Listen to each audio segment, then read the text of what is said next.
నమస్తే welcome to Myra media నేను మీ కేవీఆర్ ఆంధ్రప్రదేశ్లో ప్రతిపక్షాల పరిస్థితి కుర్తిలో పడ్డ చందంగా మారింది మింగలేక కక్కలేక విడవమంటే పాము కోపం కరవమంటే కప్ప కోపం అన్నట్టు తయారన్నమాట దీనికి ఇదంతా ఎందుకంటే ఏప్రిల్ 1 రోజే చంద్రబాబు నాయుడు అండ్ ప్రతిపక్షాలు అందరూ కలిసి చేసిన కుట్రలో భాగంగా అవ్వాతాతలకు పెన్షన్లు అందకుండా ఎన్నికల సంఘం ఒక సర్క్యులర్ జారీ చేసింది వాలంటీర్లను బార్ చేస్తూ వాళ్ళ దగ్గర ఉన్న డివైస్లు ఏవైతే ఉన్నాయో అవన్నీ డిఓకి సరెండర్ చేయమని చెప్పి ఆదేశాలు ఇచ్చింది దాంతో ఆంధ్రప్రదేశ్ ఇప్పుడు అగ్నిగుండంలా రగిలిపోతుంది ఎర్రటెండలో జనం శాపనార్థాలు ప్రతిపక్షాలకు కుక్కతిట్టలా మారిపోయినాయి ఈ నేపథ్యంలో అవ్వాతాతల అగజాట్లు అంటే సచివాలయానికి వచ్చి పెన్షన్ తీసుకోలేక నడవలేక వికలాంగులు చాలామంది తీవ్రమైన ఇబ్బందులు పడుతుంటే మరోవైపు ప్రతిపక్షాల నేతల డ్రామాలేమో ఇట్లా ఉన్నాయన్నమాట నిన్న పిఠాపురం పోయి పాదయాత్ర చేసే క్రమంలో భాగంగా ఎండసోడ కొట్టి హై ఫీవర్ వచ్చిందంట పవన్ కళ్యాణ్ గారికి 2 రోజుల్లోనే ఆయన టపా కట్టేసి తెనాలి పర్యటనను వాయిదా వేసుకొని హాస్పిటల్లో జాయిన్ అయిపోయారు అనమాట ఇది ప్రతిపక్షాల చిత్తశుద్ధి ఆంధ్రప్రదేశ్లో ప్రజలకు సంబంధించి ఒకవైపు ఎండల్లో అవ్వాతాత అగచాట్లు పడుతుంటే అదే ఎండలో తిరిగిన పవన్ కళ్యాణ్కు జ్వరం వచ్చిందంట ఏం డ్రామాలయ్యా ఈయన డ్రామాలకు ఒక అతిపెద్ద నిదర్శనం ఏంటంటే ఎండలో తిరుగుతున్నాడు చెప్పులేమో చేతిలో పట్టుకున్నాడు అక్కడికి పక్కన ఉండే ఒక మహిళ అడుగుతుంది అనమాట చెప్పులు వేసుకొని తిరిగాయా అని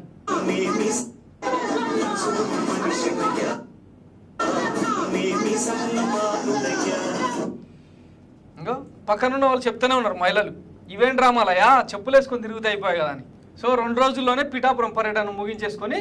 కథవిగా హైదరాబాద్కి వచ్చి జాయిన్ అయిపోయాడు అనమాట ఇది యాక్చువల్గా ఇది కోవిడ్కి సంబంధించిన ఫోటో అని సోషల్ మీడియాలో ట్రోల్ అవుతుంది ఇది వాస్తవమా కాదా అని క్రాస్ చెక్ చేసుకునే క్రమంలో భాగంగా ఈ స్టోరీ దొరికిందనమాట జనసేనాని పవన్ కళ్యాణ్ రాజకీయాలకు పనికిరారని తేలిపోయింది సరిగ్గా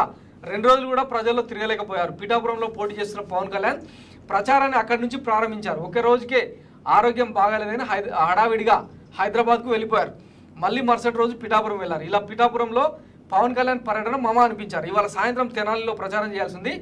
తెనాలిలో జనసేన నెంబర్ 2 లీడర్ నాదెండ్ల మనోహర్ పోటీ చేస్తున్నారు ఆయన కోసం పవన్ ప్రచారానికి అన్ని ఏర్పాట్లు చేశారు ఈ నేపథ్యంలో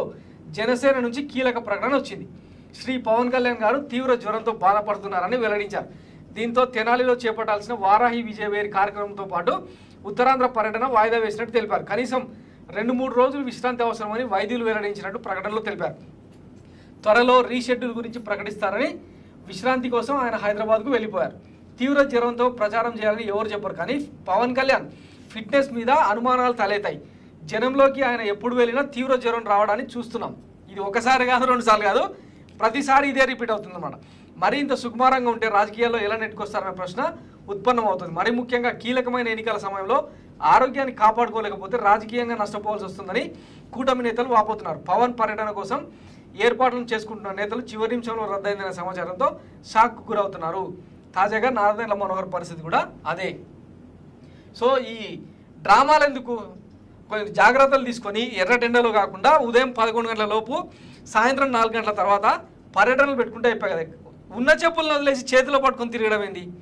ఈయన ఇట్లాంటి ఏదో డ్రామా చేస్తాడని ఈ వీడియో విడుదలైనప్పుడే చాలామంది మాట్లాడుకున్నారు అనమాట తీరా అదే జరిగింది అన్నట్టు ఒకవైపు వైఎస్ జగన్మోహన్ రెడ్డి ఇంకోవైపు వయస్సును కూడా లెక్క చేయకుండా చంద్రబాబు నాయుడు ఇట్లా క్షేత్రస్థాయిలో తీవ్రంగా శ్రమిస్తూ ఉంటే పవన్ కళ్యాణ్ మాత్రం ఇట్లా డ్రామాలు అంటే ఎంతవరకు కరెక్ట్ అని జనసేన నేతలు చర్చించుకుంటున్నారు ఇంకా ఒకవైపు ఏమో పెన్షన్ల కోసం ఇట్లా ఎప్పుడు కూడా అంటే ఈ 58 నెలల్లో ఏ రోజు కూడా ఇట్లా రోడ్డు ఎక్కని అవ్వాతాతలు కనీసం నడవలేని వికలాంగులు ఈరోజు ఇట్లా ఎర్రటి ఎండలో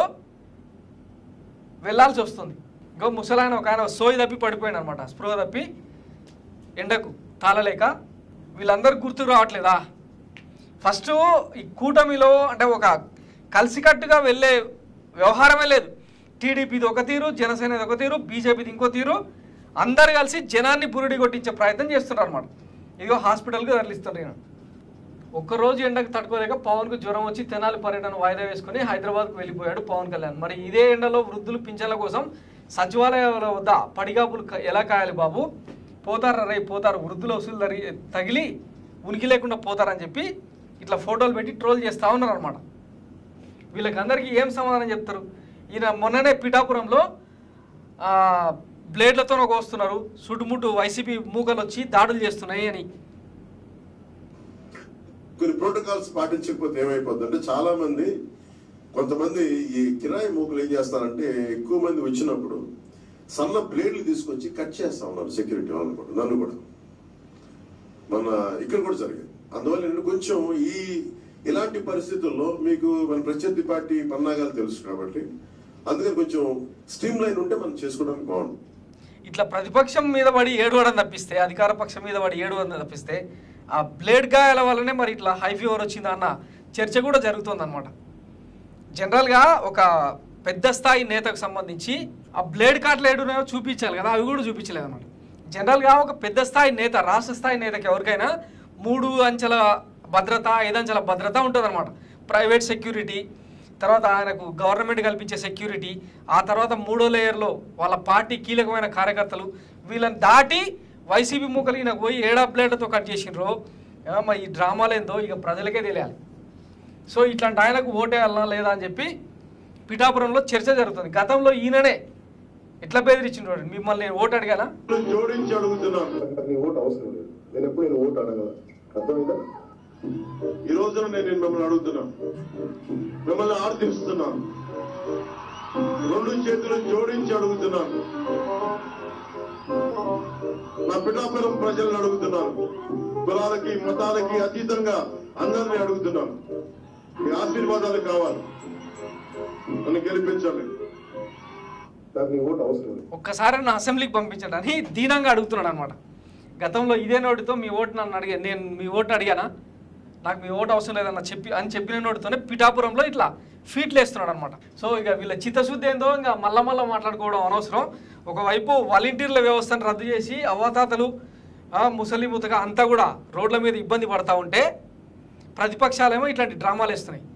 సో ఇక ఏం నిర్ణయం తీసుకుంటారో, ఏం తీర్పిస్తారో రేపు మే 13న చూద్దాం. Thanks for watching Mara media. నేను మీ కేవీఆర్. Thank you.